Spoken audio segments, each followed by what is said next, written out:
So we would have European Union rules about you're not allowed to have a bottle cap that comes off completely, but you could smoke 50 filterless fags a day. People get a bit sick of this. They certainly seem to be sick of Joe Wicks. His programme was ridiculous. And even people who don't like ultra-processed food thought he was laid on a bit thick. Splendid idea, because as Chris says, everybody's different. We're all different, and some people are really good at drink driving. Please welcome the Last Orders podcast live recording with your host, Tom Slater. Thank you very much, Christopher, for that rousing introduction. I am Tom Slater, editor of Spiked, and more importantly for today, co-host of Last Orders, joined as I am in every single episode by Christopher Snowdon from the IEA. Let's give him a warm welcome. Thank you. We've also got a fantastic all-male panel, a manel, as they used to call them. We should address this head on, shouldn't we? Yeah. Because we might get in trouble. We're not sexist. We did try and get some birds on the panel, but unfortunately, they were not prepared to work for free on a Sunday, so we've had to make do. We have an all-male panel, which does encapsulate the vibe shift, I think, in a way. I can identify as a woman, if that helps. That would be very helpful. Okay, so identifying as a woman right here is Dominic Frisby, the comedian and author. Give him a welcome. Next to Dominic, we have GB News star presenter Patrick Christys. Hey. And at the very end there, on the far right, the former head of press at Reform UK, Gawain Towler. Stage left. So we've got plenty to talk about today. We're going to talk about the public health pods who want to make cigarettes even more unhealthy. We're going to talk about ultra-processed food and whether the panic is running out of steam. We're going to talk about whether Gen Z are too soft for after-work drinks. Plenty to cover. But Chris, do you want to start us off on this suggestion from the World Health Organization that they should ban filters from cigarettes, which, given the fact they want to make smoking less harmful, seems a little bit odd. But do you want to explain this to the audience here? Yeah, it doesn't immediately make sense, does it? The idea they're really scraping the barrel now, the anti-smoking lobby worldwide, looking for policies to propose. The WHO got their big anti-smoking conference coming up in Geneva next month, and so they came up with 16 what they call forward-looking policies, most of which are just prohibition in various different ways, like taking all the nicotine out of cigarettes. But one of them is let's get rid of the filters because they give smokers a false sense of security, is the idea. And so fewer people will smoke if they don't have filters on them, and filters don't do anything anyway, so let's get rid of them. Now, there's a couple of problems with this. Firstly, there is a lot of epidemiological evidence that filters actually do have some benefit. I wouldn't say it's necessarily enormous, but if you believe in observational epidemiology, and public health is entirely based on it these days, then it's quite difficult to ignore dozens and dozens of studies showing that people who smoke filtered cigarettes tend to have better health outcomes, particularly in relation to lung cancer, than people who smoke unfiltered cigarettes. However, everyone's been smoking filtered cigarettes for about the last 50 years. So we can't do any more, can't do any more studies because there's nobody to compare these people to.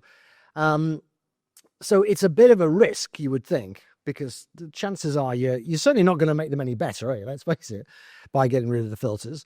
And so you would have to make a quite a complex calculation between the trade-off between possibly there being more smokers as a result of cigarettes having filters on them, but people smoking filtered cigarettes are slightly less risk than people who don't. I don't know the answer to that. I don't think the WHO is even really thinking in those terms.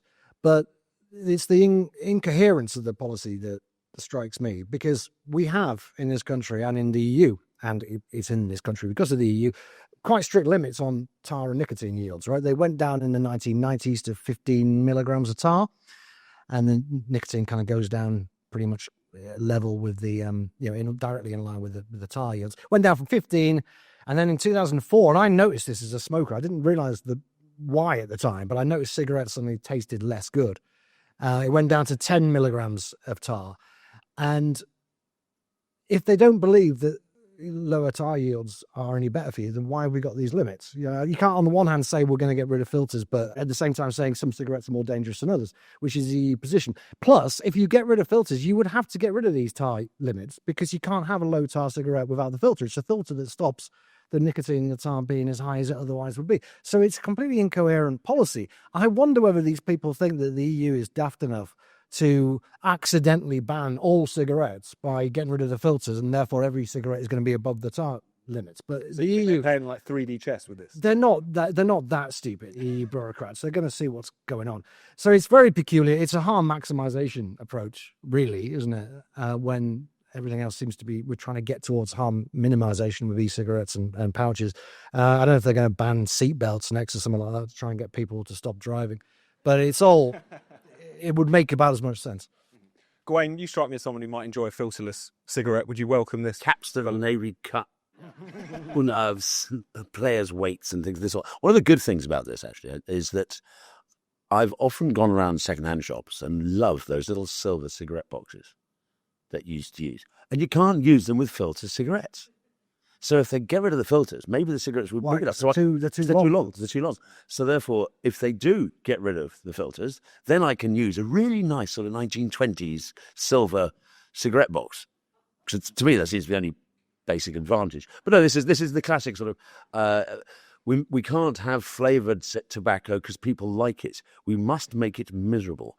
You can't have anything. We might try and make everything as unpleasant as it possibly can be, because we don't like it generally. And so I don't think anybody cares or notices the advertising, the anti-smoking advertising on a packet of cigarettes these days. You become completely oblivious. Of course, I generally try and buy the ones that say that smoking when pregnant harms my child, because unlike Dominic, I'm not a woman. Patrick, what do you make of all this? Yeah, I mean, you mentioned that it would be risky to do a trial about these things. I am happy to take that risk. I'd happily do it. And I think, why stop at filterless cigarettes? Let's put cocaine back in Coca-Cola. Yeah. I think cough syrup is missing the heroin at the moment. I'd normalise smoking in pubs, on aeroplanes again. We were in France recently. There was a heavily pregnant woman smoking. She seemed happy enough. It would also solve the plight of the large baby. So, you know, I mean, really, it's a win-win-win. I think I can't see a problem with this at all. And if they need someone to step forward and be the hero that this study is calling for, well, you know, if someone has to throw themselves on that lit cigarette, I'll do it. I will do it. WHO, if you're watching, please get in touch. Yeah. Dominic, what do you make of all this?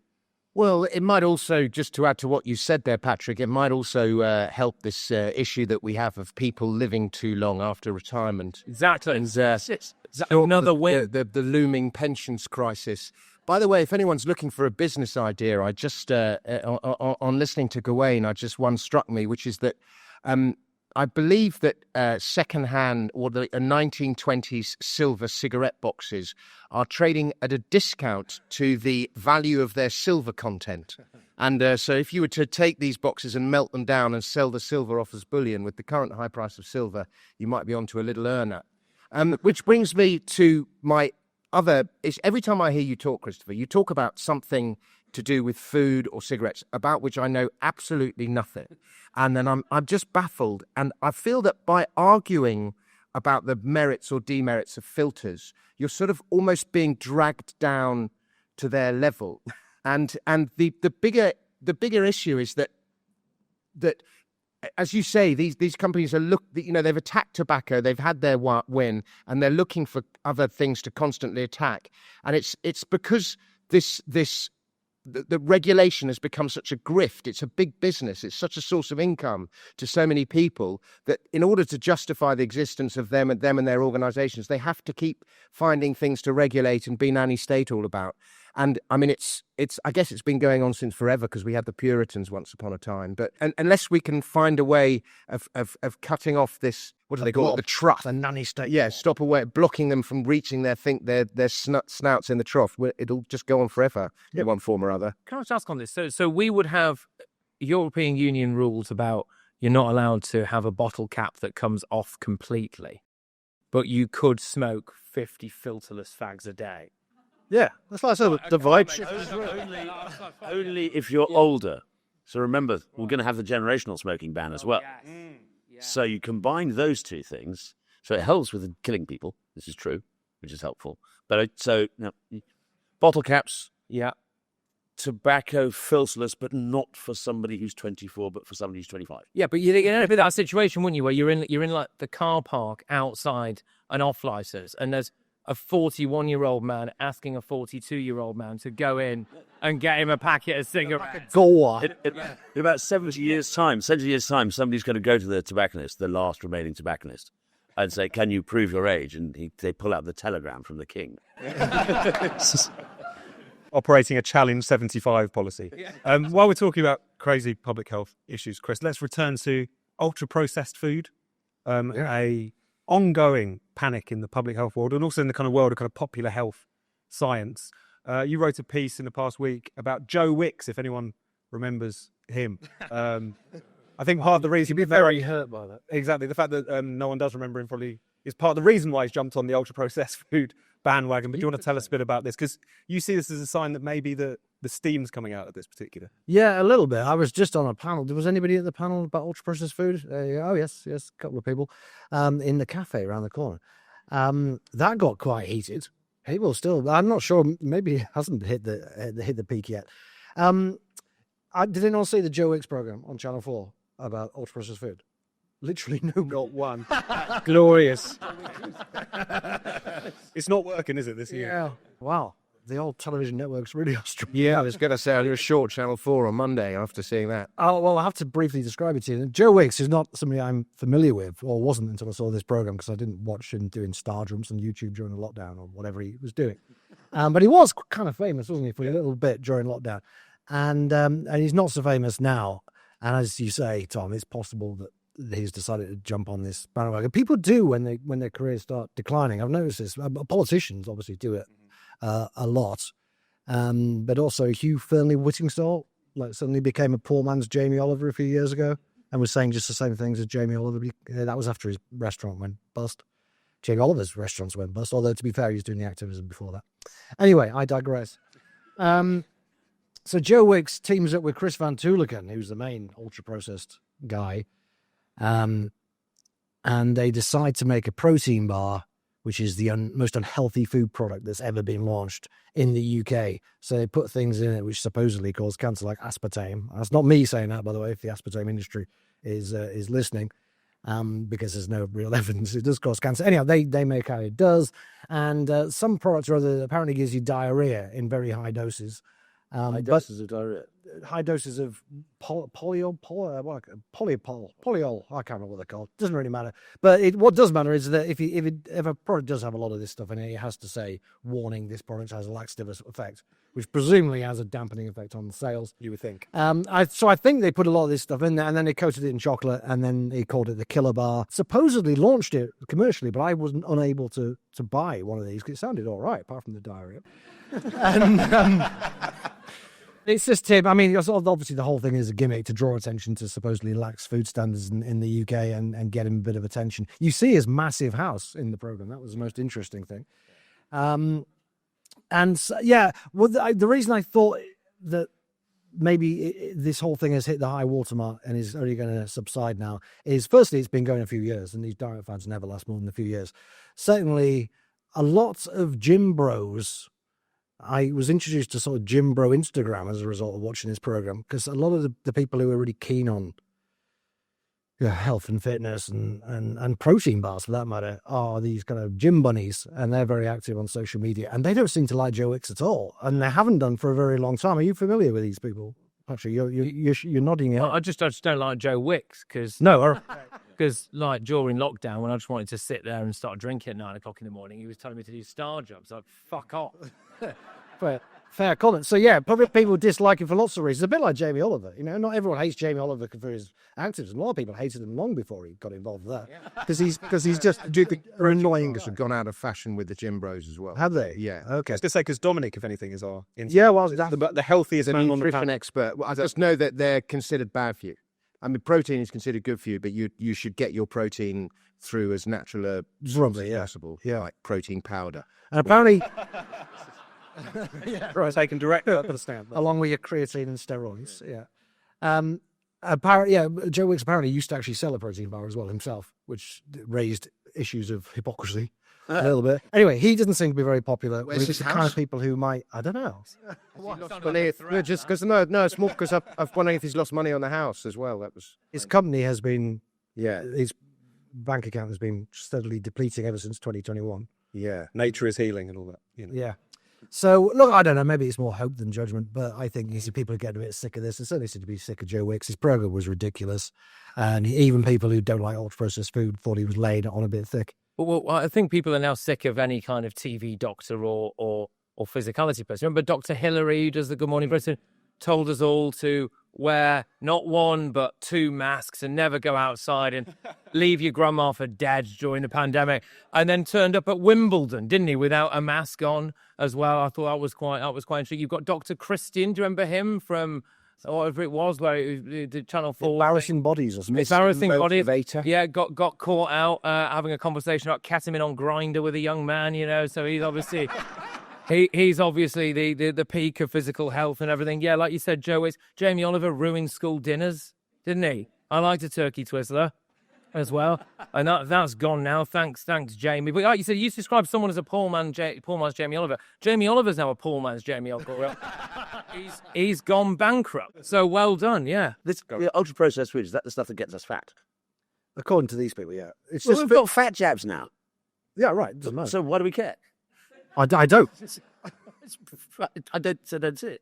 And Dominic, because, out of all of us, your body is a temple. If anyone who follows you on Twitter, you're kind of gym bro, Twitter adjacent, if nothing else. How do you feel about this ultra-processed food topic? Because it dominated the kind of obesity discussion and all the rest of it. But, where do you stand on this particular question? Well, personally, I would argue that you should try and eat food that has been processed as little as possible and is a sort of food that we've been eating for hundreds or thousands of years, as a general rule. But that's how I choose to live my life. And if somebody else wants to eat shit, that's their business, and it doesn't do any harm to me. But it's pretty obvious to anyone that's dealt with government in any form and whatever form it takes, it is hopeless at running anything and organising anything.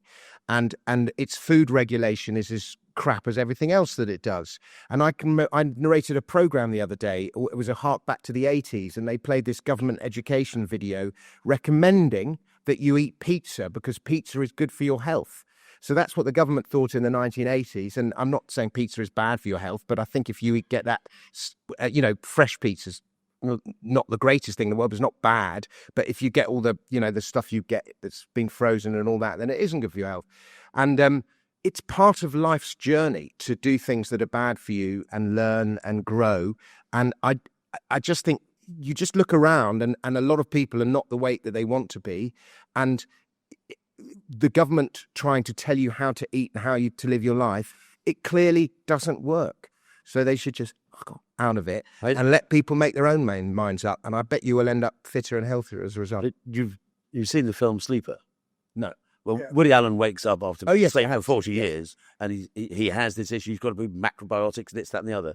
And the people in 40 years' time go, no, it's full fry-up. We've discovered, in fact. Oh, yeah. We've discovered, in fact, that all those things we were telling you about what is good for you, what is bad for you, rubbish.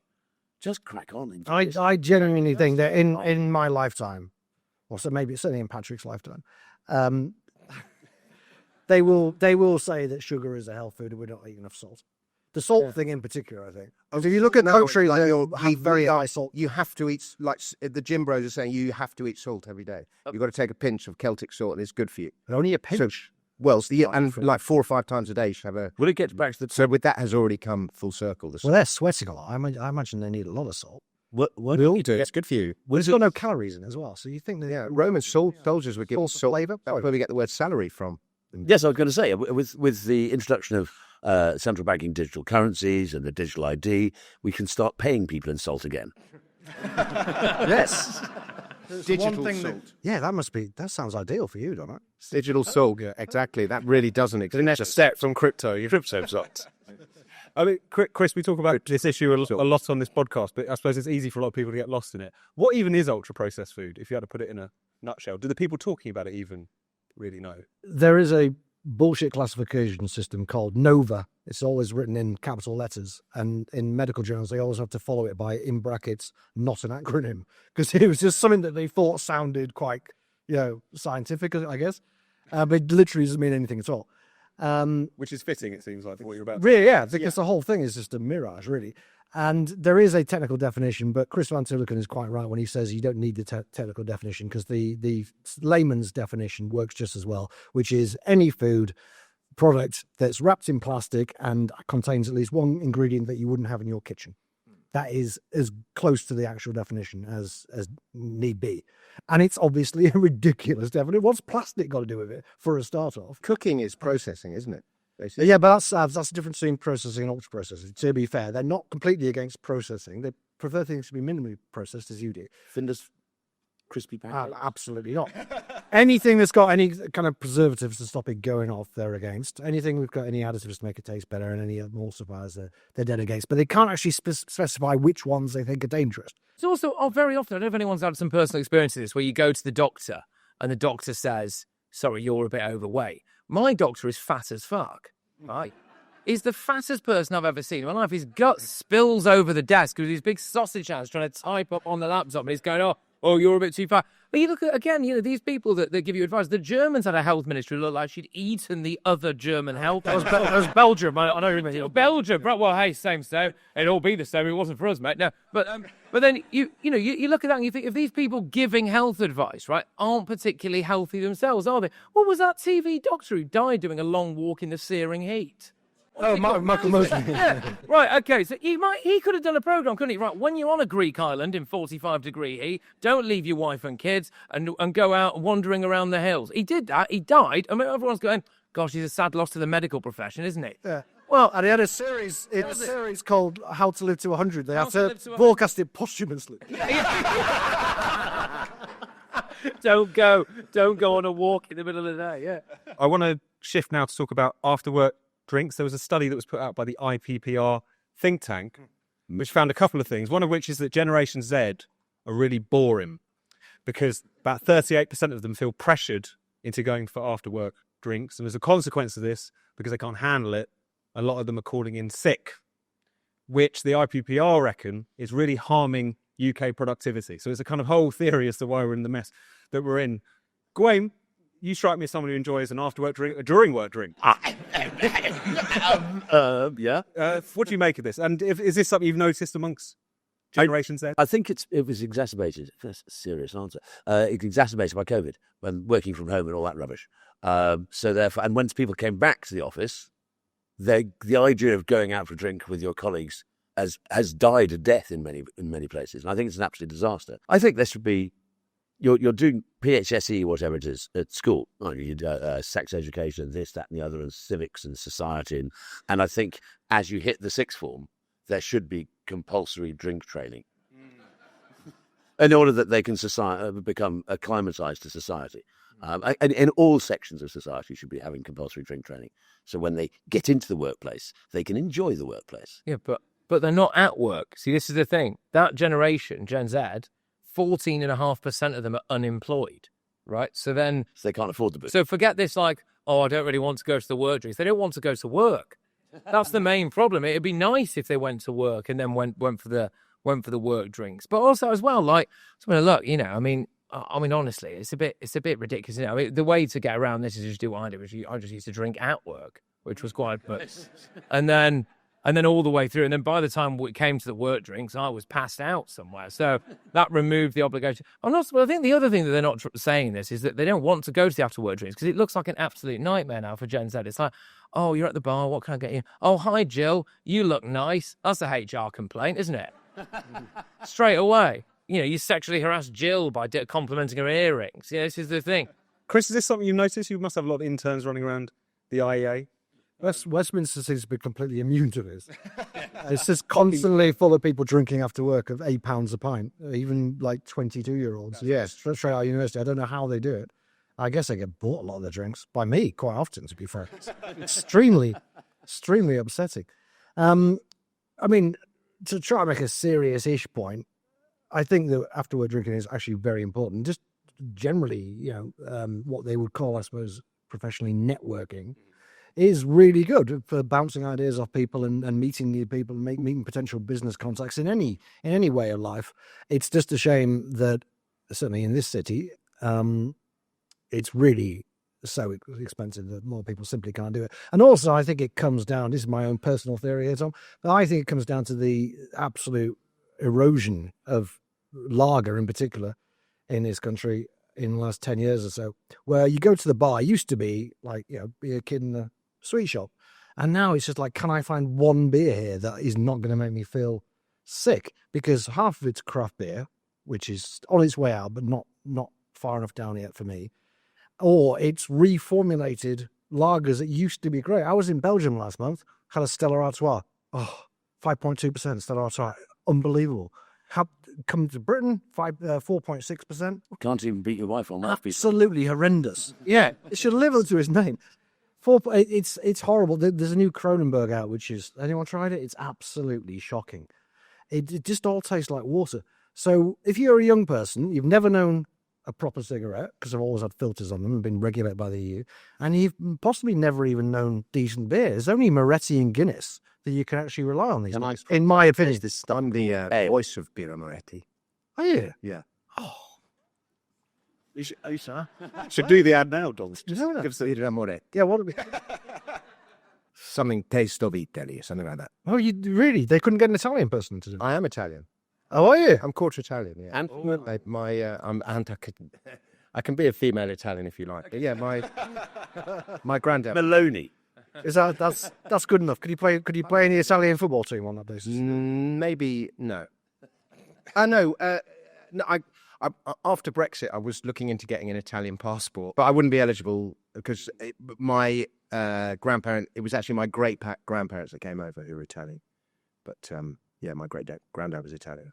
There is. Didn't you know that? And Chris, are we maybe letting young people off the hook a little bit here by saying it's about the cost, or it's about how bad the beer is? Yeah, how bad the beer is, given the fact that young people are drinking less, they're smoking less, teenage pregnancy has fallen off a cliff. It's social catastrophe after social catastrophe.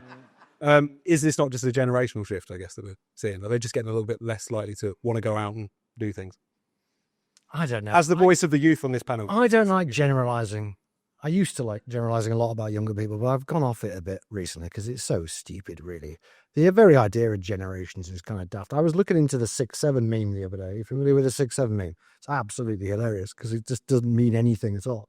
It's part of... I went on Wikipedia to...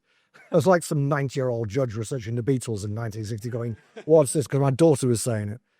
And this has a whole Wikipedia. Apparently it's part of the brain... what was it? Brain rock culture, apparently. There's a whole Wikipedia page about brain rock culture as well. Anyway, I quite like these Zalfas. I think my daughter's a Zalfa. She's halfway between the Alphas and the Zoomers. A few years ago, I had a lot of hope in the Zoomers, and then that hope was dashed. So now I've got hope in the Alphas. I think they probably are too busy creating memes to go out drinking, and all the pubs are full of old people now outside of London because they've got all the money. I wouldn't blame the young people for wanting to have a revolution over it, but I don't know. I don't know where I'm going. They're supermarket buying as well. Supermarket's so much cheaper, so you don't. Well, but they're not drinking that either. They're not really drinking. Well, it's the lack of realisation. They're on ketamine, according to the Sunday Times. So Yeah.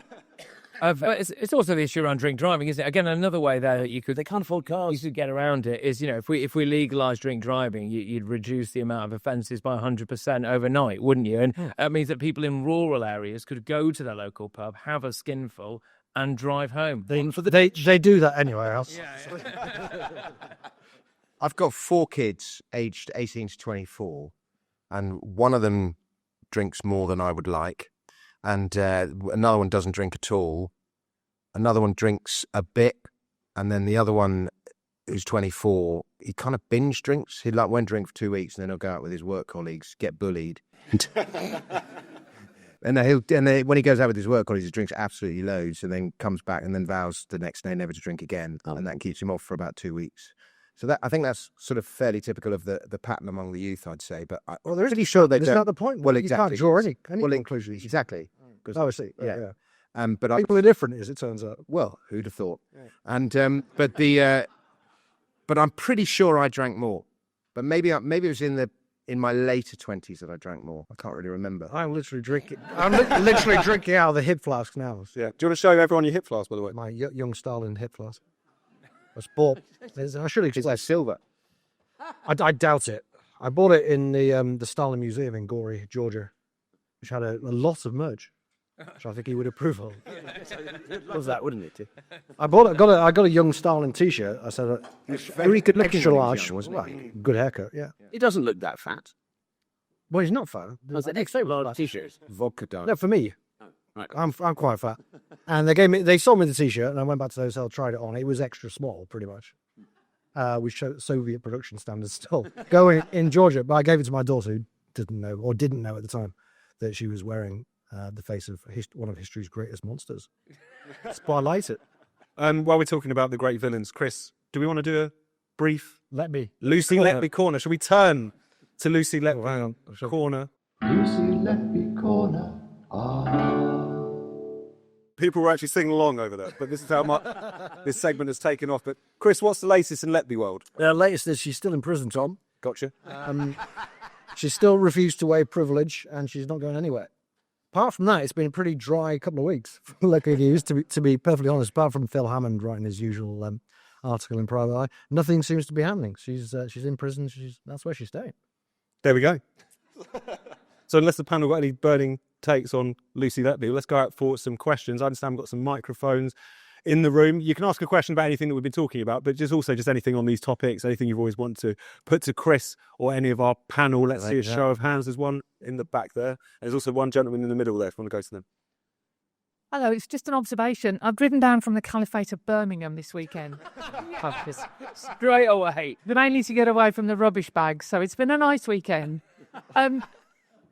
Perhaps the reason why young people aren't going out drinking is because of the sheer madness of London, the insanity. I've sent photographs back to my husband saying they're all standing out on the pavement. They haven't even got a seat. So the madness, I think, if You can't smoke inside. Oh, okay, but there's no seats. But then the amount of people, the volume of people, you're all stood on a 3-foot pavement. And no, I just find that mind-blowing. Who else wants to speak? Let me see some hands. I was over there. Yeah, let's take. Why are you doing that? Just pass the microphone to him. Yeah. In all seriousness, would you be open to the idea of a drink driving license? So anybody within the country, after they've, say, had 10 gin and tonics and then passed a drink driving license test, could then go and drive to the pub and say, "Oh, please," because they've proved their competence if they can pass the test. Love that idea. It's Charlie Amos, ladies and gentlemen. Well done, Charlie Amos. There's another one over here, I think. Yeah, shoot. Hi, I'm 17 and I work at a Thai restaurant at the moment, and I get paid $7.55 an hour. My local pub does a pint for about £6. So just waiting in on the thoughts of why young people want to drink it. It's just so expensive. Yeah. Go to Spoon. Yeah, go to Spoon. No, Very good. I was talking about Spoon. It's ridiculous. There was another one over here, I think. Yep, go. I know Gawain was doing any questions in Wales the other day. You may have noticed that the Welsh government have now banned mochas and hot chocolate because they're very bad for you, apparently. Banned from Morrison's. But the good news is you can get a cooked breakfast in the Welsh government building for £3.60. I'm not sure what you make of that. There we go. I'd order 3. So let's bring it back. Patrick, you got any thoughts on the drink driving license or anything else you want to? Well, the drink driving license just seems to make obvious sense, doesn't it? But the lady there did mention the Caliphate of Birmingham. I mean, there might be another reason there that you've alluded to as to why a lot of pubs are closing in Birmingham, of course, which is some kind of rapid demographic change. You mentioned the Wales banning things as well. The Welsh Parliament's also banned GB News. So you're not allowed to watch GB News within the confines of the Welsh Senedd. Can I suggest that that's probably going to change in May? Yeah, no, I agree. Yeah, but it's also going to change quite quickly because I'm not going to, for obvious reasons, tell them the date that we're doing this. But I'm about to go and do a live show from Wales, and I intend to get a projector and beam it onto the side of the Senedd Pill. So here you go. Yeah. And Gawain, anything that you want to respond to? I think the drink driving license is a great idea, but you could expand that. You drug driving license. Maybe. Can you take 3 tabs of acid and still make it to the pub? There's all sorts of options. It's a great idea. I think it's a splendid idea because, as Chris says, everybody's different. We're all different, and some people are really good at drink driving. And Also, if you don't, And they're being prevented from showing their top. Under the current, it's just been held back. no, yeah, and also more people will die again, so we're helping that. But absolutely. I hadn't even thought of that, but you're absolutely right. You could just allow drink driving between certain hours in the early morning. And then There's just, fewer cars on the road, so therefore drink driving is safer. Yeah, and so you Well, just take your chances. you know, I mean, if you just say between midnight and 2 o'clock or something like that, there's a good chance there will be drink drivers on the road. If you want to go out driving sober, then that's up to you. But that otherwise try and work around. You've got another 22 hours. I mean, you are told, aren't you? Do not use the train between the hours of 7 and 8:30. But I have to get to work. But that's the time you shouldn't use the train. Try and fit your journey at other times. So yes, you're right. If you have that 2 hours, which is basically set aside for drink drivers, then it is up to the individual and their own personal responsibility whether to get knocked down by them. Yeah, it's difficult to see an argument against it. It's great. Yeah. Well, we compensate for everything else, don't we? It's like when you go into the shops now, you go into Tesco's. If you want to buy cheese, it's contained within some kind of plastic security container to accommodate for all the shoplifting. It's the same if you want to go and get a steak. It's now like trying to break into or out of Alcatraz, isn't it? So if we're willing to accommodate all those other things, why can't we be more accommodating of people who are driving off their tits? Like, put foam barriers up everywhere or put foam all around the cars. We already have the bollards of peace along the pavements around here, don't we? So really, we've already solved the issue of pedestrians being slaughtered by pit bats. So, yeah, really, again, Charles Amos with another absolute corker of a policy there, that lad. Brilliant, yeah. And Chris, on the young man's question over there, why is booze so expensive in pubs these days? Because I think people are kind of slightly bemused by it. They could probably assume it's just profiteering on behalf of the breweries and so on. But from what you can work out and the research you've done over the years, why is it so ridiculously expensive here when, you go to another country in Europe and it just is nothing like what we have to deal with? Yeah, or even just a different part of this country, to be fair. In London is insane. Part of it, I think, in Westminster is sort of willingness to pay a little bit. But part of it is also that they don't really open at weekends and they don't get that much business until sort of 3 or 4 o'clock. But mainly it's just a spiral decline. I mean, if you're looking nationally at this picture, I think it started with the smoking ban, obviously. That led to fewer people going, so they had to put the prices up, and then fewer people went because the prices went up. So the proportion is tax. Well, that's the other thing. Business rates in particular. The tax on beer, if you're looking at paying £7.50, is really quite trivial. I think it's like 60p or something. But the taxes on the businesses themselves, particularly business rates, generally are punitive. And plus, you've got the national insurance rise, you've got the minimum wage rise. All this stuff really gets into the bottom line. So it might look, if you go out around here in a couple of hours, like somebody is massively profiteering, but they really aren't. I think the tax on beer, it's a symptom of everything. The cost of everything is, I think the pound has lost 40% of its purchasing power since 2020. Yeah. So it's the cost of everything has gone up. But I think beer, I've got this stat in my head, but I need to check it, that is taxed. The tax on beer is 14 times higher than it was in 1970. So the tax on beer. In real terms or by an ounce of gold terms? No. In real time. So say beer was taxed at, I don't know. I'd have to come back. I've as I say, I've plucked that. I've got that. Certainly gone up somewhere. well. It's certainly gone up a lot. Yeah, and it's not helping. And it wasn't as heavily taxed in 1970. Nowhere near. Yeah, things are going to get worse. All politicians want to close down all the pubs. That's my basic theory. Well, Gladstone. And he starts down the torrent of gin and beer, didn't he? They'll ban vaping in pubs. They'll ban smoking outside pubs. They'll put the tax up more. And couldn't we just wages went up during COVID? The cost of compliance during COVID pushed up costs, and then the cost of wages pushed up costs. And then once they reach prices reach a certain level, they never really come back. It's by the arrows to show people which way round. Yeah, exactly, and all those plastic barriers and stuff. Why don't we just ban to save politicians from going to pubs? Absolutely. Like Iron Mike Gainsbury, you know him, the Runcorn Rocky, yeah, the Hellsby Hellraiser. He was fantastic, wasn't he? Steaming out of a pub on just alcohol, by the way, obviously, just alcohol, nothing else, just booze, and battered a constituent because he complained to him about a local weighbridge. And you think maybe if we ban them going to pubs, then that would be better than trying to make our lives miserable by forcing us out of pubs with costs. And also, just go to Spoons, seriously. Wetherspoons is the only place I've ever been where I've been to the bar, ordered a pint, ordered a meal, and the meal has been at my table before I've got back there. It's fantastic. Tim Martin is a national treasure. Chris, you ever worked out how Wetherspoons does it? Just Tim Martin just have dirt on all of the various suppliers or something? He's just not caught in the spiral of decline of steadily having to put your prices up because you've got fewer and fewer people in there. He gets a lot of people in there.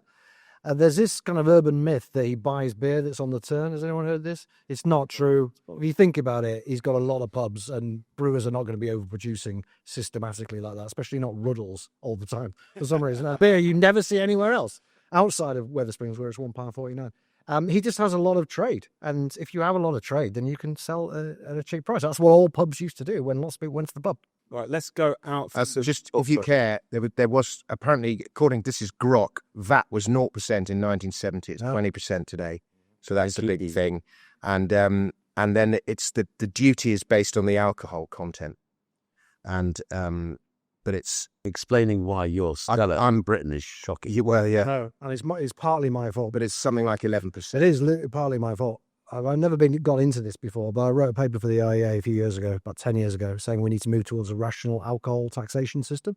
I said, if we're going to tax alcohol, rather than taxing champagne at a different rate to white wine, instead of taxing cider lower than, but let's just tax it all at the same rate per unit, but tax it at a much lower rate, because actually the negative externalities of alcohol use are not as high as people make out. So I proposed a 9p a unit tax on alcohol, and that would be across the board. And Rishi Sunak evidently read this because he actually mentioned it in when he was Chancellor. He gave credit to the IEA for suggesting a rational approach to alcohol. Unfortunately, he didn't really pay attention to the bit about lowering the level. He got rid of some of the cliff edges, right? It's fair. I mean, sparkling wine was taxed like 3 times the rate of white wine until he made this reform, and he has now changed it. But the problem is, there's now obviously this incentive for the brewers and even the people who make the wine to lower the alcohol content because it saves them a bit of money. That's why Kronenbourg and Stella and all this are dropping the level, and they're not really passing on the tax reduction to the customers. All we ended up with is just worse tasting beer. And the one time when the government listens to me, it ends up kicking me in the face because now I like strong red wine and 5% lager, and that was quite hard to get. So you have made a difference. I made it. Yeah, it's my fault. An admission that you already. If any of you had any concerns about how crap AI is, taxes on beer is up 35 times, but then it thinks that the price of a pint of beer is £4 to £5. So it's don't trust AI. I think actually that is true. I think if you look nationwide, Okay. bearing in mind that bitter is a lot cheaper than lager, I think that is about right. Actually. And if you include Wetherspoons, it skews all the numbers. Well, Wetherspoons are selling 90% of the beer. Yeah. So let's go out for more questions. Let me see as many hands as I can. Yeah, let's go to this gentleman on the side there. So we live in a day and age where there are many, many meme cryptocurrencies. And just to name a few, there's Fartcoin, Pepe Coin, and Dogecoin. But the one that I wanted to bring to the attention of the panel is Saltcoin.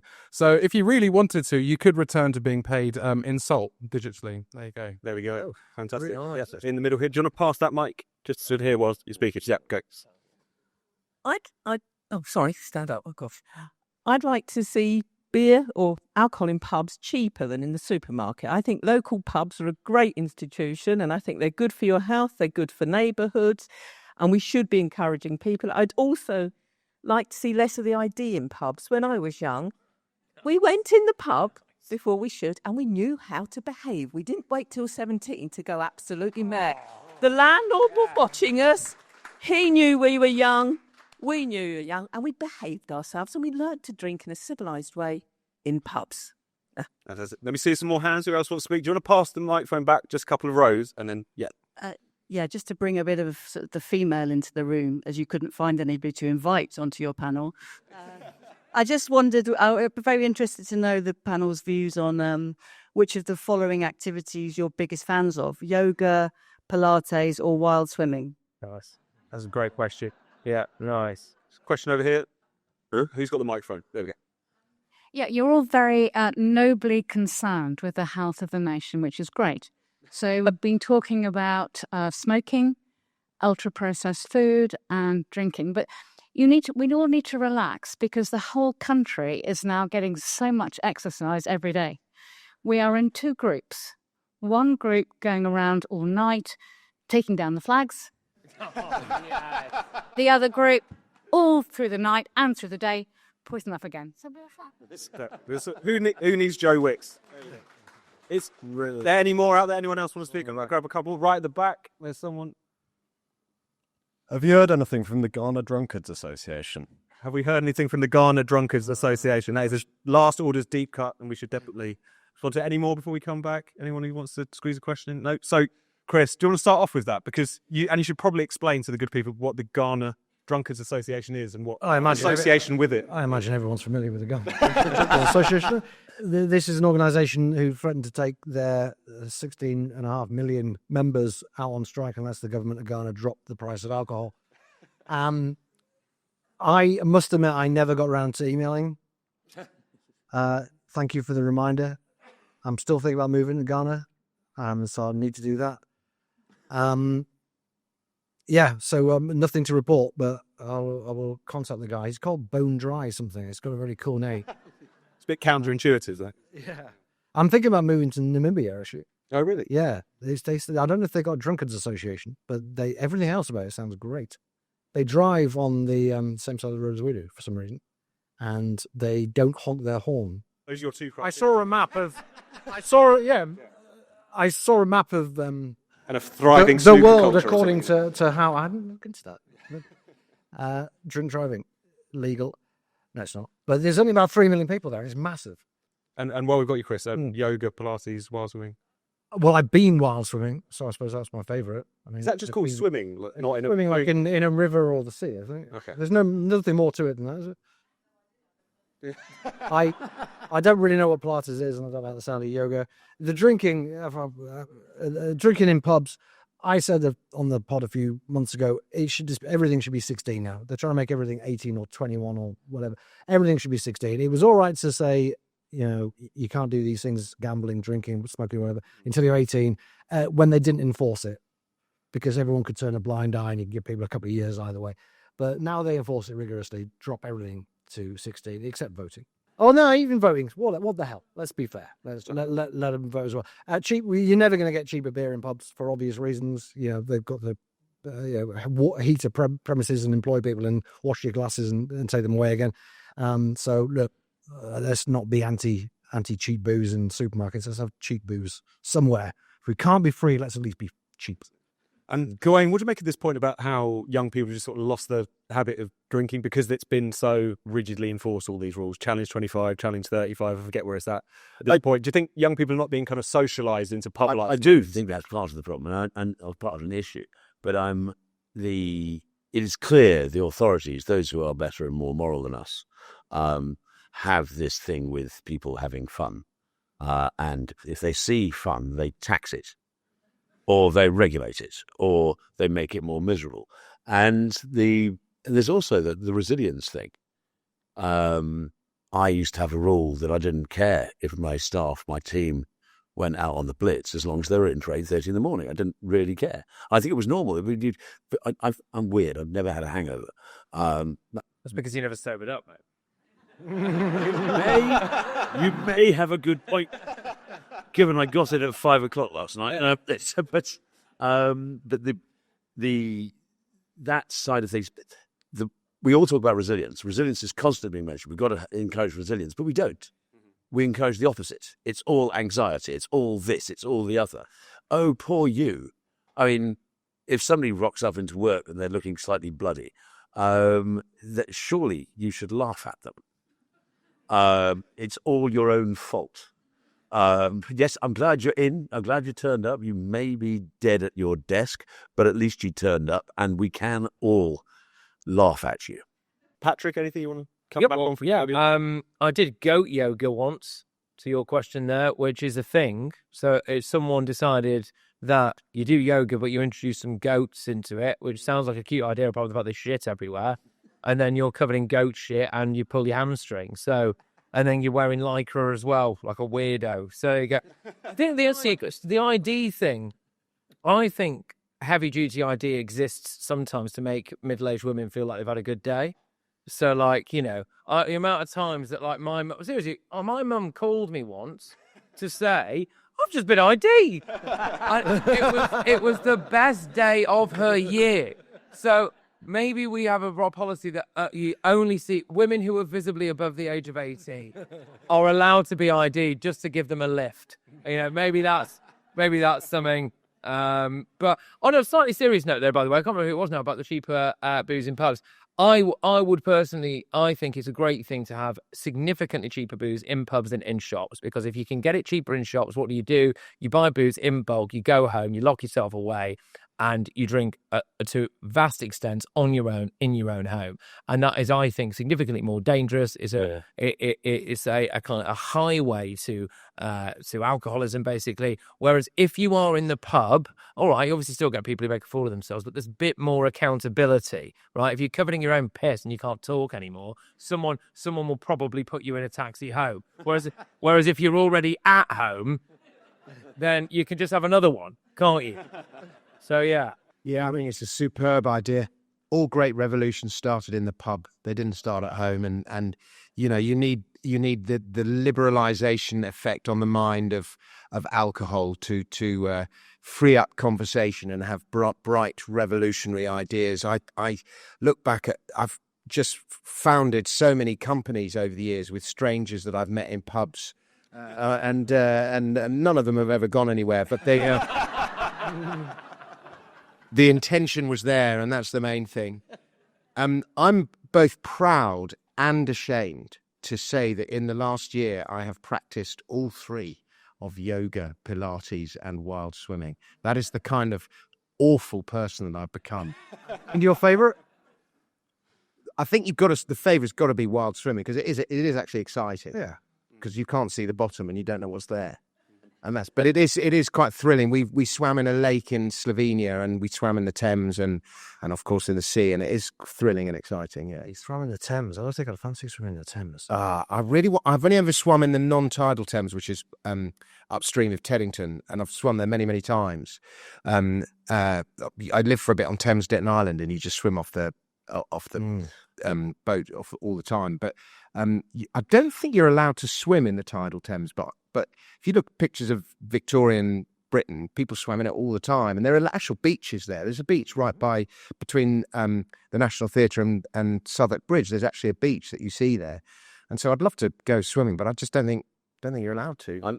Port of London Authority is the particular body of the blob. I do hate them. Probably need a kind of hazmat/wetsuit as well these days. I don't know. When I was sort of... It's clean though now. Whenever I went to a capital city, I would swim its river.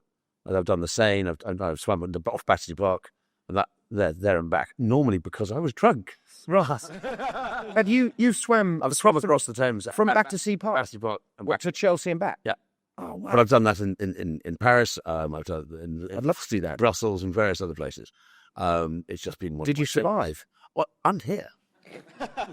It was at night, so therefore there wasn't much craft going up and down. There was that, and I did do it at the turn of the tide. So therefore, the water wasn't sending me out to sea. I really never thought Last Orders would become a kind of tips for where to go wild. Yeah. And Namibia's got the 7th highest alcohol consumption in the world. That was the other thing. Okay, about it. Sorry. Just to close this loop on why you want to move to Namibia. Yeah, it's 12 litres of pure ethanol a day. It's the only African country in the top 10. In fact, it's the only country in the top 10 that's not in Eastern Europe, by the looks of it.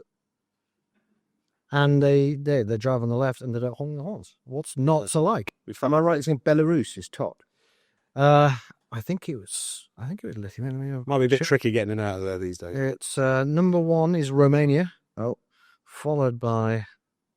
Maybe they don't count Belarus as a country. No, Belarus doesn't get a mention, actually. Latvia, Lithuania, Moldova, Georgia. Georgia's second. There we go. So all places that anyone wants to flee to if they get too... Well, I don't want to go to any of them, but Namibia sounds all right. There we go. If anyone who's listened to the podcast before will know that we also have a recurring segment on the pod where we ask our guests if they had to have one ban, what would it be? The only rules are that it's got to be something that just irks you. You can't ban World Thunder. Or the French. Yeah, no, you can ban Robert Pest. I think that's absolutely fine. So if anyone's got a question for the panel, do ask it. Also, if you've got a ban that you want to give. You are a dictator. There's one question there. Do you want to pass the mic along, and then do you want to bring that mic up to this gentleman here? Thanks. There's a lot being made of the fact that young people don't drink enough anymore and aren't having enough fun. But data shows that young people actually withdraw cash much more than almost any pensioners. For the So might I suggest that as nights out are already becoming so expensive, they're just deciding to get a bit more bang for their buck? Yes. Frankie, I'm finding this, as a 56-year-old man, I'm finding this really cathartic. And, when you said, like, you could name things you could ban, I've got a whole list of stuff I could ban. So, but I'll keep on the pub theme, right? And this is not going to be popular with you, Patrick, with your young family. But I would ban babies from pubs. From pubs. You can take it up with him directly. He's at the back, actually, if you want to have a go. Say it to his face, mate. Say it to his face. Yeah? So we can all stand here, can't we, and love things like that. I would ban babies from particularly pubs where gastropubs. So my question to you, like a quick fire question round: gastropub or wet pub? Gastropub or wet pub, we will answer that in a second. Do you want to pass the microphone along that line there and also just take the mic instead of just doesn't do that. That one along and then just that mic there. Yeah. Quick question in the world of personal hygiene. I was impressed. Are you the right place? I was impressed, Chris, a few weeks ago to hear that you're an Imperial leather user. I'm with you. I'm with you. But have you noticed in the last 6 to 12 months the quality of the Imperial leather has dramatically altered? Maybe it's just up in Scotland then, or maybe it's in B&M stores. I don't know. But an Imperial leather bar used to stay consistent, one bar right to the final little sliver. Of course, yeah. Now, in my experience, it breaks up into 5 or 6 or 7 or 8 bits about 3/4 of the way through. So, thoughts on that, please? Yeah. Thank you very much. Make a note of that. A proper fan. Yes. Sign of the times. Hiya. One quick ban, I would ban the use of any new building or organisation using the word hub. It usually indicates a lack of services, very impersonal, and a combination of stuff that doesn't serve anybody. So the word hub. Nice. Absolutely. Any more questions or any more bans out there before we bring it back? Yep, just down here at the front. Ban any tax that's aimed at reducing carbon dioxide. Up here, yeah, we've got another gentleman in the middle there. There you go for it. Ban men in shorts. Men in shorts. So let's bring it back to the panel quickly to respond to any of the questions you've heard, and then we'll go down the line and get our bans. So first of all, Dominic, wet pubs, dry pubs, and anything else that you want to respond to. I don't mind pubs with food, gastropubs. Is that doesn't strike me as the Pilates? Yeah, well, I feel like I've just broken the way you looked at me then, just with this mix of horror and hatred, and just saying as standing for everything that's wrong. But I don't mind gastropubs. I quite like them. Gawain? I studiously avoid pubs that are painted that strange olive green grey because I know it's a gastropub. Wet pubs every single time. And basically, the smell of food while you're drinking, it's just distracting. I think you should be done in different rooms. Then I can have a smoking room as well. Yeah. Oh, of course. Excellent. Yeah. Chris, isn't the explosion of gastropubs partly to do with the smoking ban? Not to explain everything by the smoking ban, but they just have to make money somehow. So they. Yeah. It is. It's about that spiral of decline again. You get the number of pubs I've seen, the turnover of people taking on these pubs, often in rural areas, and they always have the same plan.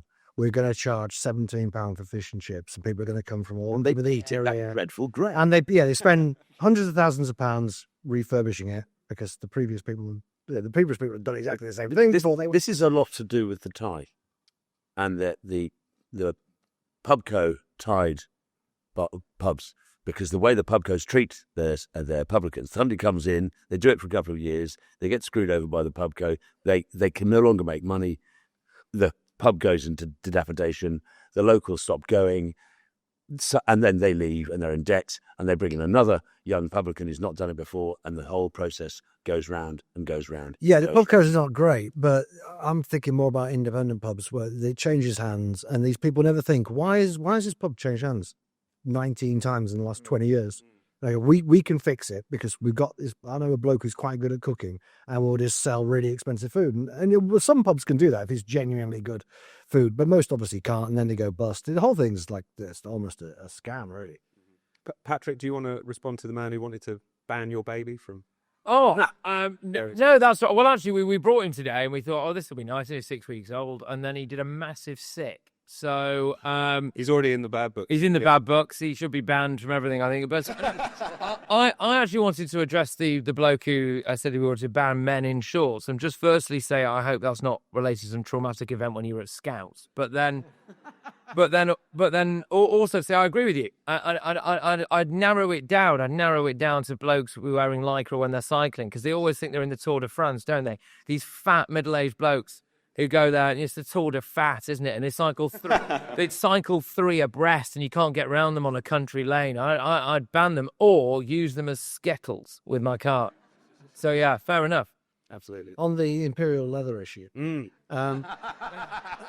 how could we forget? This is.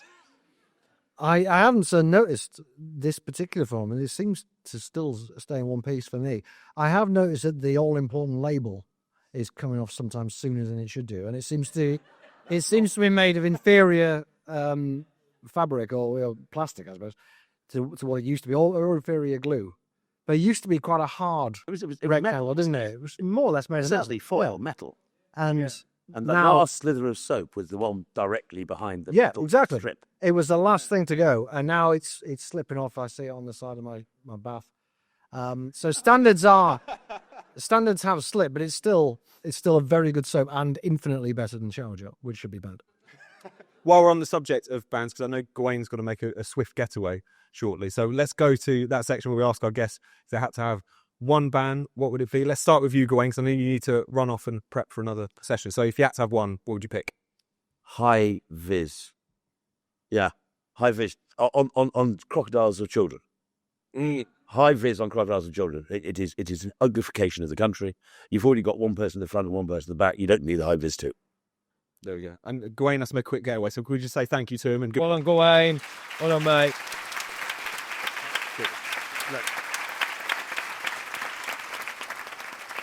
Patrick? What would I ban? Yes. Gary Neville. Yes. Do I have to explain it? Yeah, I mean, you don't have to. I don't think I need to, do I? I don't think I need to. We all know why we'd ban Gary Neville, don't we? There you go. Yeah. So, yeah. Well done. It was a bang average right back, a terrible left winger. Hey. You've been sitting on that for a while. I have. I've actually used it a couple of times before, but yeah. Dominic? I think what I'm going to propose to ban, it solves everything. Everything that we've discussed this afternoon that is wrong, none of this would be possible if we banned every form. No, I wasn't going to cover it. I knew I was going to give you the chance to preempt me. Compulsory taxation. Though the only taxation that exists is voluntary. There we go. Another very popular choice. I think that deserved a massive round of applause. Give me one more try, come on. Half-hearted. Like, if you think, what would you... I have a lot of sympathy for the anti-Gary Neville lobby, and I agree with that. But if you think about what would transform the country, I mean, we'd take a huge step forward getting rid of Gary Neville, no doubt. But no taxation at all. Well, come on. We should see how much tax he'd pay voluntary, actually, wouldn't it? Gary Neville. Start playing socialist. Yeah, that would be. Well, I think we know it'd be fuck all, wouldn't it? Let's do an up about this. And Chris, finally, is there any bands that you want to add to the very long list of things that irritate you that you've called to be? Yeah, can we start doing music? I mean, there's a lot of bad music, obviously, but I get annoyed by bad music that is widely believed to be good music. You know what I mean? There's a lot of terrible songs. Everyone goes, oh, it's a crap song, it's chart music, whatever. But there are some songs that are played all the time in pubs. Superstition by Stevie Wonder, I absolutely despise. It doesn't go anywhere. It's the same chord all the way through, pretty much. Brown Eyed Girl by Van Morrison and American Pie by Don McLean. All drive me insane. Yeah, and then you all think they're good songs, but they're not. And on that contentious note, can you join me in thanking the rest of our... I hope you enjoyed this episode of Last Orders. If you're watching this on YouTube, make sure you subscribe and click the bell so you never miss another spiked video. If you're listening to this on your podcast app, make sure you subscribe there and give us a glowing 5-star review. And if you'd like to get in touch with your questions or band suggestions, email us at lastorders@spiked-online.com.